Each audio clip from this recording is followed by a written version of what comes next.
سلسلہ نصیحت و اصلاح۔ عید کے لیے نئے کرنسی نوٹ لینے والے مسلمان بھائی بہنیں متوجہ ہوں۔ یہ بات ذہن نشین رہے کہ سود حرام قطع ہے۔ سود کو قرآن کریم نے اتنا سنگین گناہ قرار دیا ہے کہ کسی اور گناہ کو اتنا سنگین قرار نہیں دیا۔ نبی کریم صلی اللہ علیہ وسلم نے سودی معاملات کرنے والوں کے لیے بد دعا بھی کی ہے، اور سودی معاملات کے بارے میں قرآن کریم میں بہت سخت وعید آئی ہے اور اسے معاملات کو چھوڑنے کا حکم دیا ہے۔ سودی معاملات نہ چھوڑنے پر سورہ بقرہ میں ارشاد ہے، ترجمہ: پھر بھی اگر تم ایسا نہ کرو گے، یعنی سودی معاملات کو نہیں چھوڑو گے، تو اللہ اور اس کے رسول کی طرف سے اعلان جنگ سن لو۔ مسند احمد کی روایت ہے، نبی کریم صلی اللہ علیہ وآلہ وسلم نے فرمایا، آدمی یا عورت کا جان بوجھ کر سود کا 1 درہم بھی کھانا 36 مرتبہ زنا کرنے سے زیادہ سخت گناہ ہے۔ صحیح مسلم کی روایت میں نبی کریم صلی اللہ علیہ وسلم نے سودی معاملات والے پر لعنت فرمائی، یعنی بد دعا کی ہے۔ مشکوٰۃ الشریف کی ایک روایت میں نبی کریم صلی اللہ علیہ وآلہ وسلم نے فرمایا، سود کے 70 درجے ہیں، اور ان میں سب سے ہلکا درجہ اپنی ماں کے ساتھ زنا کرنے کے گناہ کے برابر ہے۔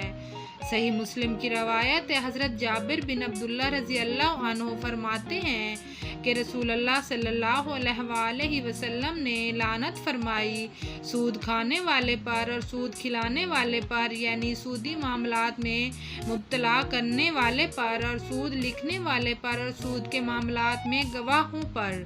مشکوٰۃ المصابیح کی روایت میں ہے کہ رسول اللہ صلی اللہ علیہ وآلہ وسلم نے ارشاد فرمایا کہ جس رات مجھے سیر کرائی گئی، میں ایسے لوگوں پر بھی گزرا جن کے پیٹ اتنے بڑے بڑے تھے جیسے انسانوں کے رہنے کے گھر ہوتے ہیں۔ ان میں سانپ تھے جو باہر سے ان کے پیٹوں میں نظر آ رہے تھے۔ میں نے کہا، اے جبرائیل، یہ کون لوگ ہیں؟ انہوں نے کہا، یہ سود کھانے والے ہیں۔ عید کے لیے نئے کرنسی نوٹ لینے کا حکم۔ یہ بات خوب ذہن نشین رہے کہ نوٹ یا سکے جو ایک ملک کے ہوتے ہیں اور ایک ہی قسم کی مالیت رکھتے ہیں، اگرچہ پرانے اور نئے ہوں، ان کا آپس میں تبادلہ مساوی طور پر ہاتھ در ہاتھ لازم ہے۔ کمی زیادتی کے ساتھ تبادلہ سود ہونے کی وجہ سے ناجائز اور حرام ہے، لہٰذا 1000 کے نئے نوٹ 1100 یا 1200 میں فروخت کرنا یا انہیں زیادہ قیمت پر خریدنا ناجائز اور سود ہے، جس میں خریدنے والا اور بیچنے والا دونوں سخت گناہ گار ہوں گے۔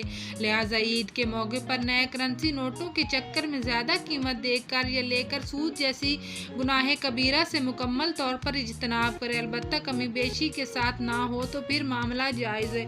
تو فرینڈز، اگر آپ کو میری تحریر اچھی لگی تو پلیز میرے چینل کو سبسکرائب کر دیں۔ اللہ حافظ۔